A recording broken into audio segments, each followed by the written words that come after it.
তখন আমি পাগল হয়ে গেছি যে আমার তো সর্বোচ্চ শেষ, আমি আর ঘুরে দাঁড়াইতে পারবো না।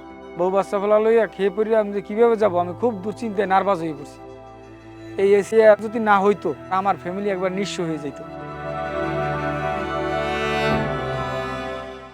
ওই দিন বিকেলে ফোন দিয়ে বলে যে আপনার গাড়িটা আমরা নেব। আমি বললাম আপনি কোত্থেকে বলছেন? বলছে যে আমি কিশোরগঞ্জ মিঠাময় হাওড় থেকে সোহাগ বলছি, আমাকে অ্যাডভান্স দেবে, গাড়ি যেই নামবে ড্রাইভার কাছে 1 লক্ষ টাকা দিয়ে দেবে। বলছে দর একটু বেশি কম আছে, আপনাকে 6500 টাকা দেবো, কম বেশি যা আমাদের। লোবট করে গাড়ি নিয়ে গেল, চামড়া গাড়ি গিয়ে গাড়ি থামলো। থামার পর উনি আমার ড্রাইভার বলে যে টাকা দেন। ওনারা বলছে যে টাকা এখানে হবে না, টাকা চরে গেলে পরে হইবে।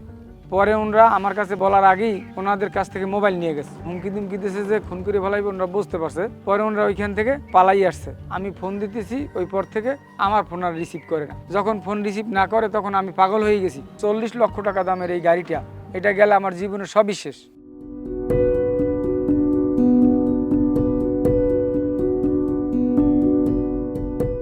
তো মুফতি ইমরান ভাইরে ফোন দেওয়ার পরে উনি বললো যে আপনি কোনো দুর্বল হইবেন না, কোনো টেনশন করবেন না, আপনাকে ব্যবসা এসি এর ভিতরে নিছি, আমি এসি দিয়ে দেখতে আসি।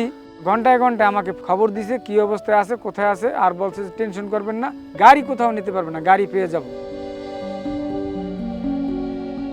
লোকজন দিয়ে টিয়া ওই গাড়ির কাছে উনি পাঠাইলো, বলছে আমরা কোম্পানি টাকা পাবো গাড়িতে। তখন দুর্বলই ওনারা আমাকে ফোন দেয়, বলছে তার ড্রাইভার পাঠাই দেন, এখন ধান কাটুক, গাড়িটা আমাকে টাকাও দেউক আর শোরুমের টাকাও দেউক।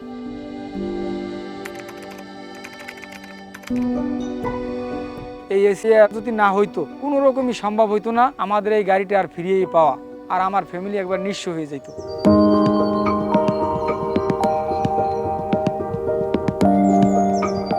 ইয়ানমার গাড়িতে যে আমাদের এসি আছে, স্টার্ট দিয়ে কত কিলো জায়গা চলতেছে এইটা দেখা যাবে, কতটুকু জায়গা জমি কাটতেছে এইটা কালি কইরা বাসায় বই দেখা যাবে।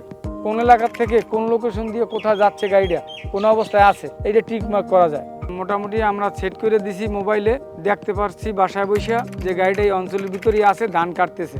এইটার বাইরে বেরোইলি বাসায় বসেই আমরা সম্ভবভাবে দেখার। আমার আর একটা চাইনিজ গাড়িও আছে, সেহেতু সেই চাইনিজ গাড়িটার গিয়ার বক্স এবং কাউলার, তারপরে ইঞ্জিনের অন্যান্য সাইড দিয়ে বারবার কাজ করতে হয়েছে।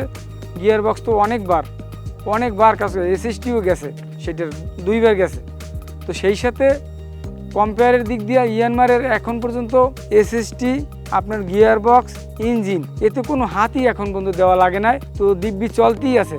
আসলে যেমনি জাপানি গাড়ি তেমনি চালাইও মজা। আল্লাহর রহমতে এই গাড়ি একটা হাতে থাকলে একটা ফ্যামিলি বাচ্চা ভালোভাবে জীবনযাপন করা যায়।